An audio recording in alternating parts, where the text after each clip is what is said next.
The journey to John VELZIAN's home on the outskirts of Nairobi was one filled with many thoughts on my part, as I remembered that it had taken me over 1 year to track down this extremely busy man who shuns publicity and prefers to let his work speak for him. His compound, which has no gate, immediately gave a hint of a man who has nothing to hide. John, who studied human physiology and physical education at universities in Leeds and London, chose to come to Kenya to set up coaching institutions because he had heard that the country had promising long-distance athletes. So I doubled back and said, what about this place called Kenya? Quite honestly, I didn't even know where it was, except that it was in Africa. Kenya, Kenya, Kenya. John was part of the 1964 contingent to the Olympics, where Kenya clinched its first medal, a bronze, from Wilson Kiprugut in the 800 meters. However, he distinctly remembers the 1965 first edition of the All-African Games, where Kenya put up a splendid performance. So fantastic, in fact, that instead of us being taken to State House to meet the President came to the airport and met us. Wow. Mzee Jomo Kenyatta. Mzee Jomo Kenyatta. This man, who has dealt quite closely with Kenya's first two presidents, then took up marathon measuring and received certification from AIMS, the Association of International Marathons and Distance Races. Surprisingly, however, in this 21st century of laser and satellite technology, marathon measuring is still done on a bicycle. Although we have modern satellite ways of doing it, you have to imagine that so many of them measure in a straight line.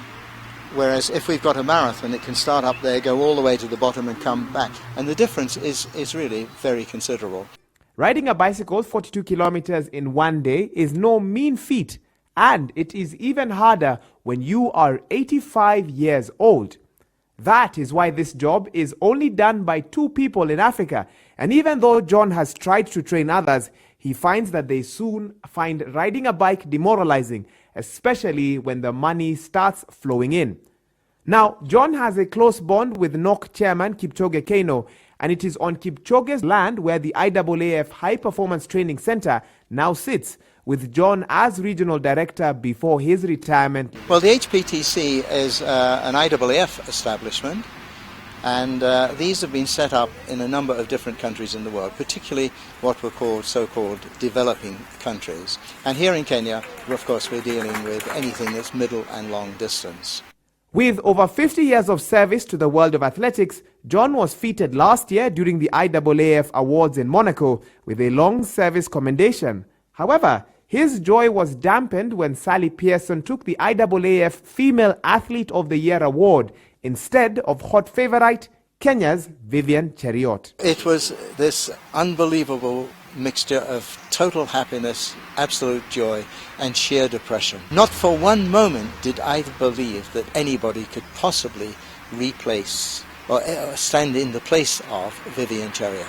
For a man who was there in 1964 to witness Kenya's first bronze medal, it will be a great honor for him in London 2012 to witness what he hopes will be Kenya sweeping all the middle distance and long distance races. For Inside Sports, I'm Waihiga Mwaura.